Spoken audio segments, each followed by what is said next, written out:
कि सहज शिक्षा नहीं थी कि बेटे बेटियां एक साथ पढ़े ताकि बेटों का मन पढ़ने में लगे, पवित्रता बनी रहे।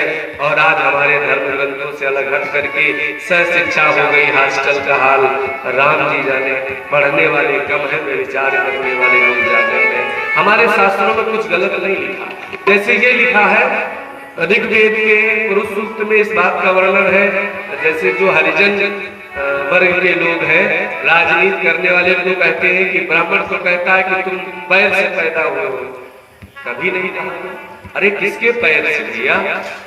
ब्राह्मणो अस्य मुखमासीद, परमात्मा का मुख ब्राह्मणों को बताया गया है। बड़े ध्यान से सुनिए। बाहुराजन्यः कृतः, बाहुओं मन में धारण करके जिसकी उत्पत्ति हुई उनको राजा बनाया गया, क्षत्रिय और राजा जिनको ताकत की जरूरत है। मुख से उत्पत्ति वेद मंत्रों का उच्चारण करने वाले ब्राह्मणों की हुई। पुरु तदद यद वैश्यः, और पेट का पालन पोषण व्यापार से होगा, तो जो वैश्य है, व्यापारी वर्ग है, उनकी उत्पत्ति भगवान के पेट के भाग से। पदभ्याम गुण शूद्रो हो जाएगा, चरणों से सेवकों की शूद्रों की उत्पत्ति हुई, लेकिन किसके चरण से? किसी ब्राह्मण के चरण से हुई, भगवान की। अब पूजा किसकी होती है? भगवान के मुख की होती है कि गर्दन की होती है कि पेट की होती है? किसकी होती है?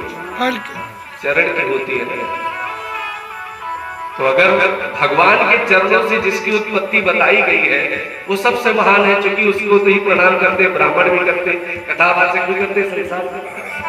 दूसरा, भगवान एक ही परमात्मा के शरीर के चारों अंग हैं हम आप, इसलिए हर अंग से उत्पत्ति हुई।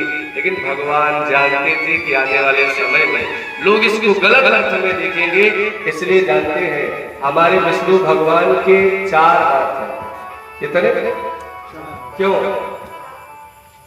सबके 2 हाथ थे, तो विष्णु भगवान की 4 हाथ। इसलिए क्योंकि भगवान विष्णु जानते थे कि जो हमने 4 वर्ण बनाए हैं, ब्राह्मण क्षत्रिय वैश्य शूद्र, लोग राजनीति के चक्कर में, कुर्सी के चक्कर में कहेंगे भगवान तो तुम्हें बहुत बड़ा श्राप दिए, तुम्हें अपमानित किए। तो चारों के लिए एक एक हाथ भगवान विष्णु ने अपने रखे।